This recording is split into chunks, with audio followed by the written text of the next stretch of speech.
Berry में शहीद कल्याण सिंह की प्रतिमा का राठौड़ व बाजोर ने किया अनावरण। 10 किलोमीटर एरिया में बसे बेरी, बनगोठरी व रामपुरा में 6 शहीद। कस्बे के नजदीक शहीद परमवीर चक्र विजेता के गांव में रविवार को बेरी गांव में शहीद कल्याण सिंह की प्रतिमा का अनावरण समारोह आयोजित किया गया। कार्यक्रम राजकीय उच्च माध्यमिक विद्यालय खेल मैदान पिलानी रोड पर आयोजित किया गया, जिसमें मुख्य अतिथि राजस्थान सरकार के पूर्व स्वास्थ्य एवं पंचायती राज मंत्री राजेंद्र सिंह राठौड़ रहे व सैनिक कल्याण बोर्ड के अध्यक्ष प्रेम सिंह बाजौर, भाजपा जिलाध्यक्ष हर्षिनी कुलहरी, पूर्व सांसद संतोष अहलावत, पूर्व विधायक जेपी चंदेलिया, पूर्व विधायक सुभाष पूनिया, कर्नल सुरेश कुमार, पूर्व मंत्री जगदीप डूडी, राजेश बाबल, हिंदू क्रांति सेना प्रदेश अध्यक्ष विकास दुमोली, गिरधारी लाल खींचड़ विशिष्ट अतिथि रहे। कार्यक्रम की अध्यक्षता भाजपा जिला महामंत्री राजेश दहिया ने की। कार्यक्रम में सर्वप्रथम अतिथि ने 1965 में शहीद हुए कल्याण सिंह की मूर्ति का अनावरण किया, जिसके बाद परमवीर चक्र विजेता पीरू सिंह की प्रतिमा पर पुष्प अर्पित कर नमन किया। जिसके बाद अतिथियों ने शहीद के भाइयों को माला व साफा पहनाकर सम्मान किया। राठौड़ ने अपने संबोधन में बताया कि बेरी, रामपुरा व बनगोठरी गांव के बीच में मात्र कुल 10 किलोमीटर का एरिया है, जहां सभी तीनों गांवों ने देश को दो शहीद दिए हैं। बाजोर से महिलाओं और बच्चों से अपील की कि शहीदों को भगवान का दर्जा दे, क्योंकि इन शहीदों की वजह से ही हम और आप आज चैन से सांस ले रहे हैं। इनका बलिदान ही सच्ची देश भावना है, इसलिए देश के हर व्यक्ति को देश हित में कार्य करना चाहिए। कार्यक्रम के दौरान मंच संचालन कैलाश व्यास लिखवाने किया। इस मौके पर सरोज स्योराण, नितिराज सिंह, बेरी सरपंच सुमन कंवर, कर्नल दिनेश शर्मा, कर्नल जयपाल पूनिया, विकास लोटिया, पूर्व सरपंच जगदीश सिंह, सुरेंद्र भाटिया, मुरली मनोहर शर्मा, मदन सिंह, विक्रम सिंह शेखावत, करण सिंह सहित आसपास के गांवों के लोगों व महिलाएं उपस्थित रही। कार्यक्रम के दौरान हरियाणा से आए गायकर बिरपाल खड़किया ने शहीद पर रागनी प्रस्तुत की। सुनने वाली बात है, उन्होंने कहा कि हमारा एक हर नाम का भाई था, पंजाब का रहने वाला था, वहां बर्फ पड़ती है, पैर रपट गया, वो मर गया। और मरने के बाद में रात को मरने के बाद भी गश्त करता था। तो सेना के लोगों ने उसका मंदिर बना दिया, पूजा पाठ करते थे। साल में छुट्टी होती थी तो पंजाब उसकी ड्रेस लेके जाते थे, वापसी आते थे बुकिंग करा के, रिजर्वेशन करा के, और वो संघर्ष करते रहे। अब सरकार, ये मिलिट्री सबसे बड़ी संस्था देश की, उस मरे को जिंदा कैसे मान ले? लेकिन लास्ट में सरकार को झुकना पड़ा। कई लोग गए, देखा तो रात को उसको घोड़े पे चढ़ के गश्त करता हुआ नजर आया। कोई सिपाही सोता था, थप्पड़ मारता खड़ा हो। तो ऐसी घटना कैसे मान ले? लास्ट में सरकार झुकी। विदेशों के साइंटिस्ट आए, पत्रकार आए, अपने देश के पत्रकार गए, साइंटिस्ट गए, जनरल गए, केंद्र के मंत्री गए, और ऐसे 11 लोगों की टीम बना के और भेजा कि भाई आप जाके चेक करो। तो एक साथ जाके उन्होंने चेक किया, रात को घोड़े पे गश्त करता हुआ नजर आया। सरकार झुक गई, मरे को जिंदा मान लिया। उनकी तनख्वाह जब तक वो रहा, अभी रिटायर हो गया, तनख्वाह चालू रखी, सारी फैसिलिटी चालू रखी, और उसके समय समय पे प्रमोशन भी करते रहे। थोड़े दिन पहले ऑर्डिनरी कैप्टन से रिटायर हुआ है। उसने इच्छा जाहिर की मैं बॉर्डर पे रहना चाहता हूं। तो मैं ये बात आपके सामने इसलिए रखी है कि ये सेना में जो लोग हैं, ये अपने ही भाई भतीजे, किसी का परिवार का भतीजा है, भाई है, बेटा है, लेकिन सेना में जब जाते हैं, इनको जब ट्रेनिंग दी जाती है तो इनके दिमाग में ये बिठा दिया जाता है कि देश, इसके अलावा और कुछ नहीं। जब भी तो गोली खा ले, छाती में नहीं, कौन खा ले, भाग जाए हमारी जेब को कोई। तो इनके दिमाग में ऐसी बिठा दी जाती है, देश ही देश। इनको बच्चे नहीं दिखते, गांव नहीं दिखता, परिवार नहीं दिखता, सबसे पहले इनको देश दिखता है। जो मैं ये कहता हूं, इनसे बड़ा देवता धरती पे कौन हो सकता है? इसलिए आपको बार बार कह रहा हूं कि इनको देवताओं के रूप में मानना, पूजना अपन का सब करें। एक छोटा सा चुटकुला सुना के मेरी बात को विराम देता हूं। एक सेना का सिपाही था, तो वो नौकरी करता था लेह लद्दाख जगह, अपने चाइना बॉर्डर पे, वो भी कश्मीर में पड़ती है, अब तो अलग अलग बोर्ड पड़ गए। 6 किलोमीटर ऊपर उसकी ड्यूटी थी, पहाड़ में। वहां ना मोबाइल काम करे, ना कोई टावर काम करे, ना टेलीफोन करे। वो सिपाही डेली नीचे उतरता था, और नीचे एटीएम लगी हुई थी, वहां के 100 का नोट डालता था, दूसरे दिन आता था 100 रुपये निकालता था। तो वो चाय पान की दुकान वालों कह रहे फौजी साहब, आप डेली 5-6 किलोमीटर से पैदल आते हो, उतरते हो पहाड़ पे, कितनी तकलीफ होती है, एक दिन में निकाल दिया करो 10-5 दिन का। अरे बोले भैया बात वो नहीं है, मैं इसलिए एक दिन नोट डालता हूँ, दूसरे दिन निकालता हूँ तो मेरी धर्मपत्नी को पता चल जाता है कि मैं जिंदा हूँ, ऊपर तो टेलीफोन काम करता है। तो ऐसी ऐसी कठिन परिस्थितियों में देश की सेवा करते हैं। इसलिए सबको मेरी प्रार्थना है, इनको होना चाहिए। माँ बहनों को भी एक बार रिक्वेस्ट कर दूं, हाथ जोड़ दी। एक जमाना था, गांव में एक दाई माई होती थी, एक दाई सारे गांव की डिलीवरी करवाती थी। आजकल क्या हो रहा है, जब डिलीवरी का टाइम आए तो 15 दिन पहले 10 दिन पहले हॉस्पिटल में जाओ और वहां लाख 1.5 लाख 50,000 डॉक्टर जी वो आदमी जो थप्पड़ मारने भी गए। और जयराम जी पहले एक दाई माई पूरा गांव में डिलीवरी करवाती। ये क्यों हो रहा है ऐसा? पहले 4 बजे उठती थी दादी माँ, भाना निकालती थी, बिलोड़ा हाथ से बिलोती थी, चक्की पीस के आटा परिवार को डालती थी, कुकड़ मूसल में धान कूटती थी, चकले पे मिर्च बांटती थी, सारा काम करती थी। मैंने तो पसीना निकलता था, इसलिए हॉस्पिटल में डिलीवरी की आवश्यकता नहीं पड़ती। तो इसलिए मैं फिर आपको हाथ जोड़ के प्रार्थना करता हूँ, और मैं इस मंच के माध्यम से गारंटी ले रहा हूँ, जो व्यक्ति 24 घंटे में एक बार भी पसीना निकाल लेगा, भगवान चाहे उसकी उम्र 80 साल लिखे, लेकिन 100 साल पहले वो मिल जाएगा, मैं गारंटी से कह रहा हूँ। इसलिए किसी न किसी रूप में पसीना निकाला करो, एक्सरसाइज किया करो, खेत में काम करो। आप तो गंवाड़ आदमी है। राम राम साहब। भारत माता की, भारत माता की।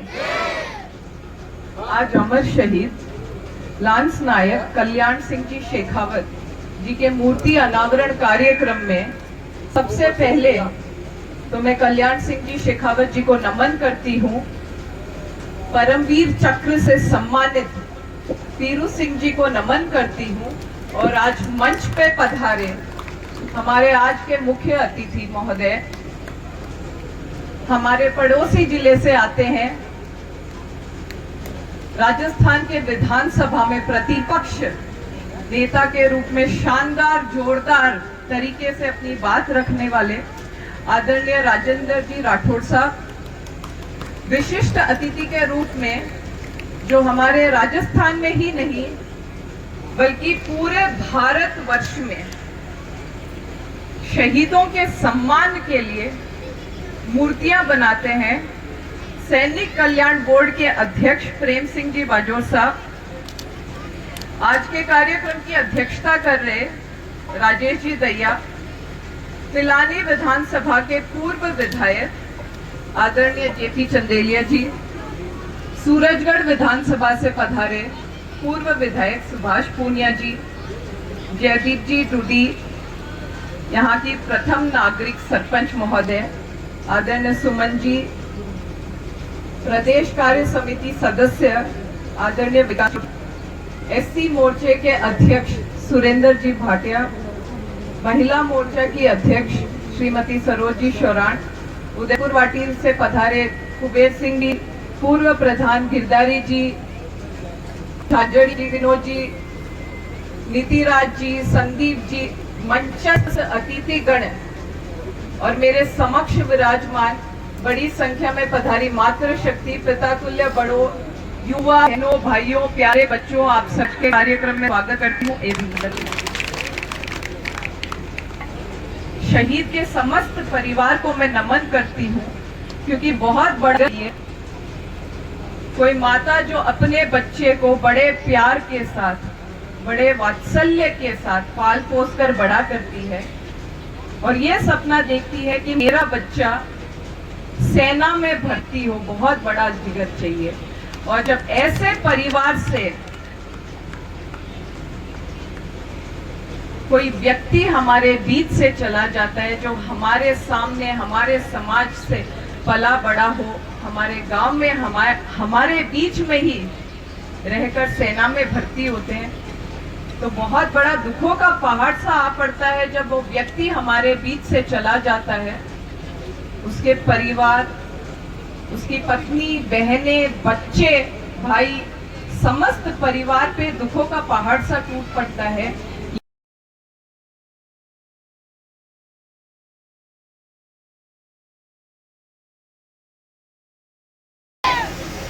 शहीद के कार्यक्रम में आए हो, बड़े जोश के साथ सब एक साथ उन्हें स्मरण करेंगे। बोले भारत माता की, भारत माता की।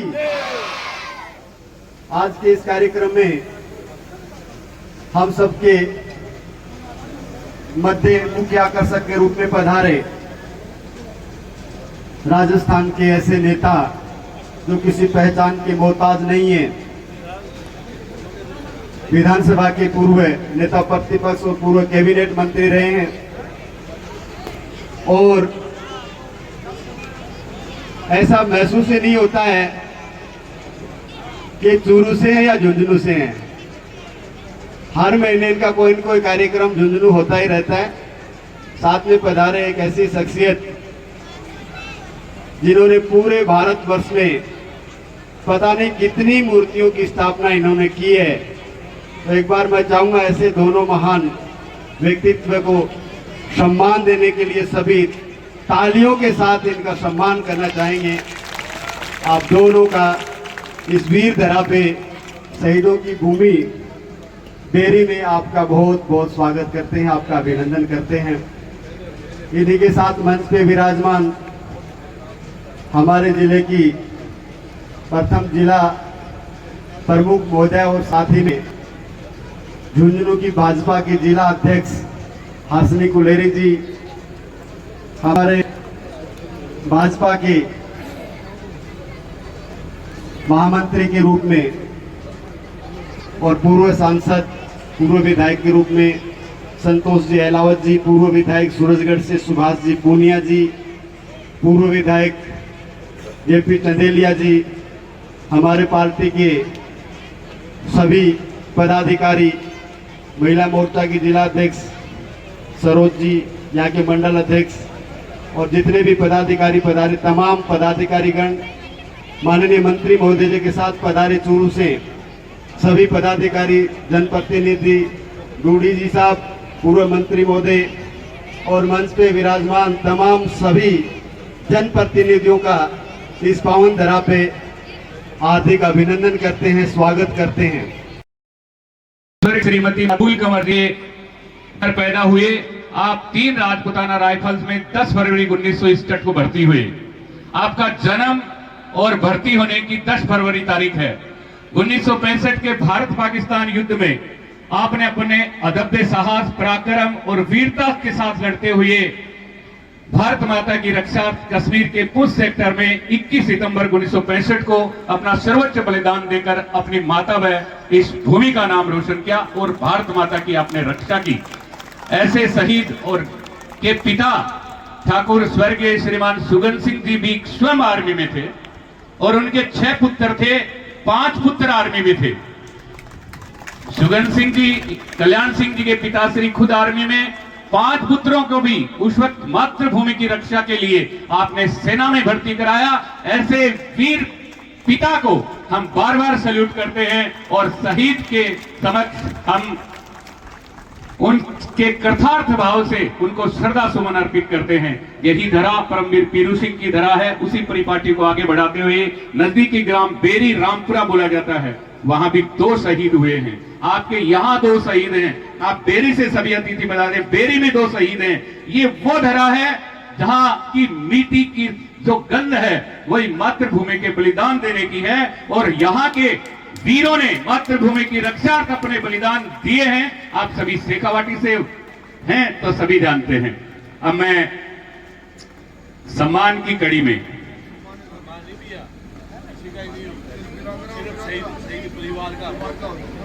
शहीद वीरांगना, उनके भाई मदन सिंह जी शहीद के भाई हैं, वो मंच पे पधारे। श्रीमान मदन सिंह जी शेखावत जो शहीद के भाई हैं, उनके जो भी भाई हैं वो आ जाए, समस्त परिवार।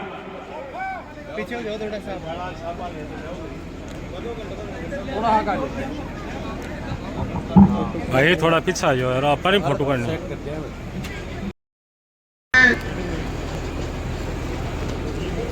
प्रधान गिरधारी जी,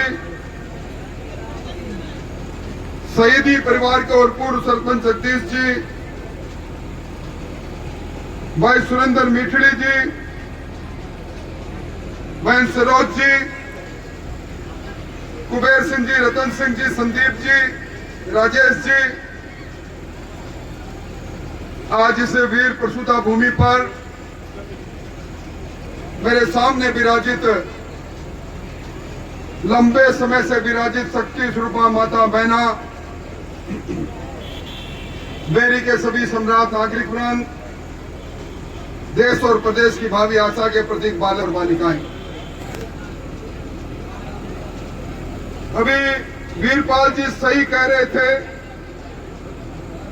शहीदों की चिताओं पर लगेंगे हर वर्ष मेले, वतन पर मर मिटने वालों का यही बाकी निशा होगा। इसी प्रकार के एक मेले में आज हम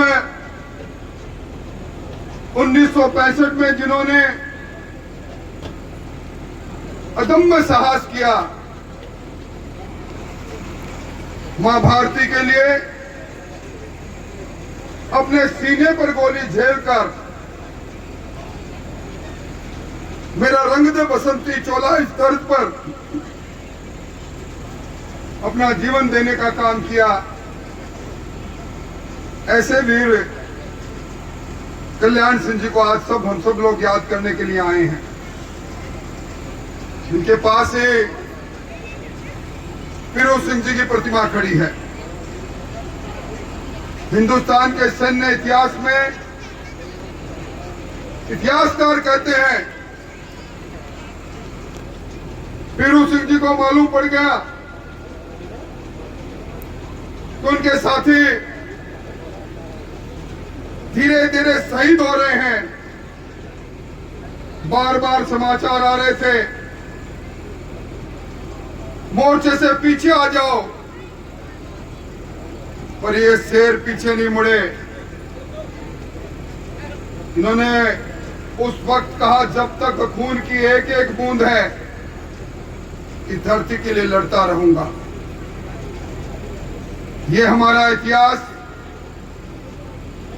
हम रहे ना रहे, इन वीरों का इतिहास हमेशा रहेगा। मैं कोई लंबी बात नहीं कहूंगा, पर एक बात जरूर कहूंगा, जो बात प्रेम सिंह जी ने कही, आज हम कितने लोग देवताओं को पूजते हैं। कुछ दिन पहले बाबूजी महाराज की जयंती थी, बाबूजी महाराज की पदयात्रा निकलते हमने देखी। तेजा दसवीं हमारे सामने से गुजरी। गोगा जी का आपके पड़ोस में ददरेवा में बड़ा, मेरे अंदर बहुत से लोग गए। ये कौन थे? ये इसी राजस्थान की धरती पर इन्होंने जन्म लिया, पर धरती के लिए, धरा के लिए, संस्कृति के लिए, धर्म के लिए, गाय के लिए, बात के लिए, मान के लिए इन्होंने अपने जीवन के अंदर वो जीवन दर्शन जिया, वो त्याग किया, वो परमार्थ किया कि आज हम उन्हें लोक देवता के रूप में पूजते हैं। व्यक्ति आता है, वो प्रेम सिंह जी ने सही कहा, चले जाता है। व्यक्ति जन्म लेता है, मृत्यु पीछा करना प्रारंभ कर देती है। जीवन और मृत्यु के संघर्ष में जीवन हार जाता है, मृत्यु जीतती है। काल कलवित सब हो जाते हैं, पर कुछ लोग काल के कपाल पर अपने बलिदान की गाथा लिख जाते हैं। आज ऐसी ही गाथा को याद करने के लिए हम सब लोग खड़े हैं। जब शेखावाटी की बात होती है, लोग कहते हैं कि इस धरती में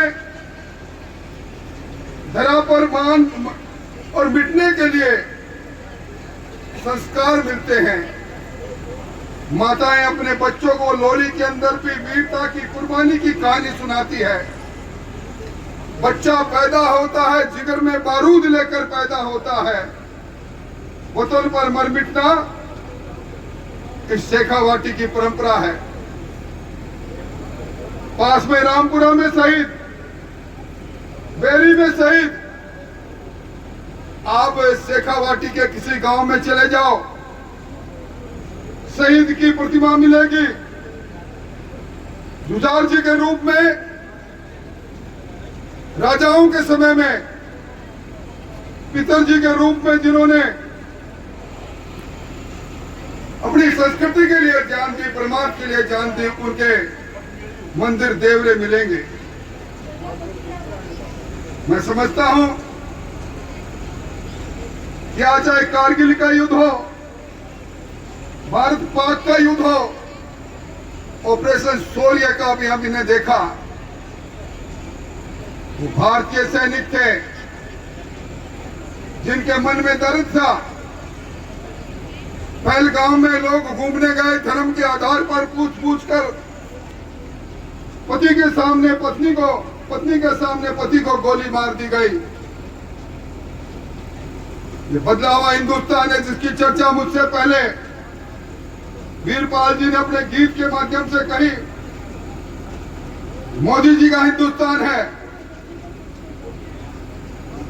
ऑपरेशन शौर्य में, संदूर में, और उसके बाद का अब ऑपरेशन महादेव चलेगा। जिन आतंकवादियों ने हमारे निर्दोष लोगों को मारा है, उनके सर में गोली लगेगी। पाकिस्तान में उनकी ठिकाने नष्ट हुए। हमारी सरहद से 400 किलोमीटर दूर पाकिस्तान को घुटनों के बल ला दिया, और जो दुर्दांत हत्यारे थे उनको सर में गोली मारकर मार दिया। ये किसने किया? ये हमारी रक्षा के लिए, देश के स्वाभिमान के लिए हमारे उन सैनिकों ने किया। मुझसे पहले प्रमुख जी ने स्वदेशी की बात कही, प्रेम सिंह जी ने भी बात कही, और बदले हुए हिंदुस्तान में देख लो, पाकिस्तान के अंदर जो मिसाइल गई थी वो ब्रह्मोस मिसाइल थी। किशन जी के सुदर्शन चक्र की तरह उन सब आतंकवादियों का सफाया करने का काम किया। आज अमेरिका के राष्ट्रपति रोज कुछ न कुछ, कभी टैरिफ के नाम पर, कभी वीजा के नाम पर, जो कुछ कर ले इसलिए कर रहे हैं। हिंदुस्तान अब वो हिंदुस्तान नहीं। हम दुनिया की चौथी अर्थव्यवस्था बन चुके हैं। हिंदुस्तान विश्व गुरु बनेगा। हिंदुस्तान की फौज दुनिया की तीसरी फौज है। आज 4.5 लाख से ज्यादा हमारे फौजी हैं, और जहां मैं बात कर रहा हूं, सर्वाधिक अगर पुरुष सैनिक है तो यहां है। कितने बरस तक इनके धरना चलता रहा वन रैंक वन पेंशन की बात को लेकर। एक साथ सरकार के खजाने से 96,000 करोड़ रुपए पूर्व सैनिकों के खाते में गए, वो भी मोदी जी के कारण गए।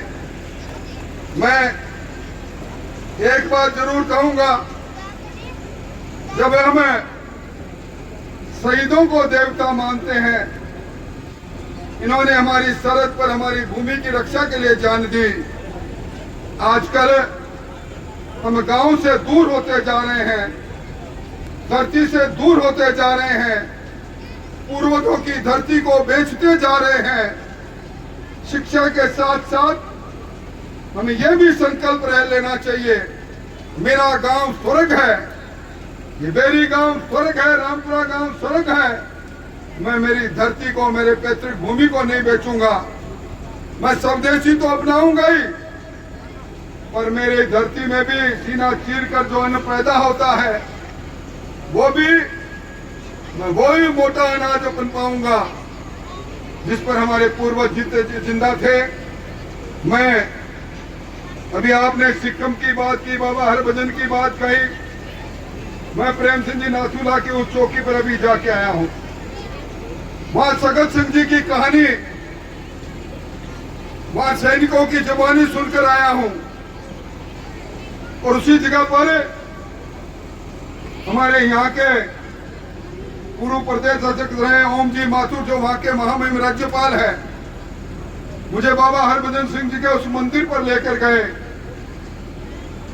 और उन्होंने कहा कि जब सेवानिवृत्त हुए, वो पिछले वर्ष ही सेवानिवृत्त हुए हैं, उनका उसी तरह उनकी विदाई दी गई जिस तरह कोई सैनिक जब अपनी रेजिमेंट से निकलकर सेवानिवृत्ति के लिए घर पर आता है। मैंने उनका उस बिस्तर को भी देखा और जब मैं वहां गया तो खाने का समय था, उनका थाल सजा हुआ था। वहां के सैनिकों ने बताया, हम रात को बिस्तर उनका जमा के बैठते हैं, सुबह उठते हैं तो लगता है जिस प्रकार कोई व्यक्ति सोकर सिलवट पर बिस्तर होता है उस तरह मिलता है। आज भी मानते हैं कि अगर कोई फौजी नाथूला चौकी में सो गया, ड्यूटी पर आंख लग गई, हरभजन बाबा का थप्पड़ तैयार है। ये किदवंती, ये बातें, ये उन शहीदों की महिमा, वो देवतुल्य कहीं न कहीं है। आज कल्याण सिंह जी की स्मृति अनावरण पर मैं आप सबको धन्यवाद दूंगा। और कहते हैं ना, भूखा पेट भजन ना होए गोपाला, ले ले तेरी कंठी माला। अब प्रेम सिंह जी का भाषण के बाद में लंबी कोई बात कहने को रही नहीं। आप सब लोग आए, शहीद की शहादत में आए, यह हमारा गौरव है। शहीदों की प्रतिमा हमारी प्रेरणा के स्रोत है, हमें प्रेरित करेंगे मातृभूमि के लिए, राष्ट्रवाद के लिए। हमारे सब में राष्ट्रवाद होना चाहिए, देश के लिए कुछ करने की तमन्ना होनी चाहिए, यही सच्ची श्रद्धांजलि है। आज के इस शानदार कार्यक्रम के लिए जगदीश सिंह जी को, उनके पूरे परिवार को, शहीद के भाइयों को, शहीद की वीरांगना को, सबको इस बात के लिए आभार व्यक्त करूंगा कि उन्होंने एक स्थायी यादगार के और विशेष तौर पर जिस सजीवता से मूर्तिकार जी ने बनाई है, उनको धन्यवाद देकर अपनी बात समाप्त करता हूं। बहुत बहुत धन्यवाद।